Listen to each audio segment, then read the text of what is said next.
and welcome to our formative assessment learning experience. Our region is currently in a really great place. We have 150 core members who are currently progress known, which means that we are a progress known region. Out of those 150, we have 47 core members who are currently on track or within reach to reach their goals at the end of this year. The purpose of this solution is to push even more core members into that group of being on track or within reach so that we are set up to reach our goals in this. In round one, we worked on closing the undetermined gap that you heard about in round zero, which is fantastic.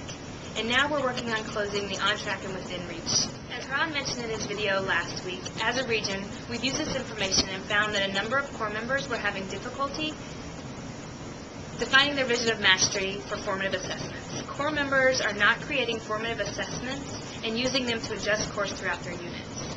Consequently, students are not mastering material on the unit assessments at the level that we would want or need them to in order to reach the end of the year goals. This learning experience is designed to address the skill gap of creating formative assessments that are aligned to a summative or a unit assessment. At the end, core members will know how to determine mastery at the end of a lesson or a week. Core members will also know how to use formative assessments and how they're useful in improving instruction. What does formative assessment mean? I want to clarify the vocabulary that we'll be using throughout this learning experience. When we're saying a formative assessment, we are referring to a weekly quiz, a daily assessment, or exit ticket that's telling you how kids are progressing throughout the unit.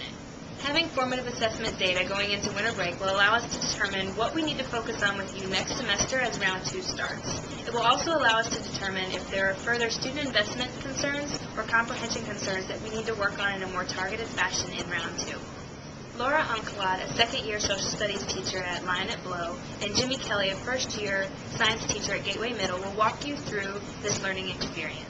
Before we get started, take a minute and click on the link for the outline of the videos and the reflection questions. You will use this to guide you through the completion of this learning experience. Part 1 will address the investment of using formative assessments, and Part 2 will explain the process for how to create a formative assessment.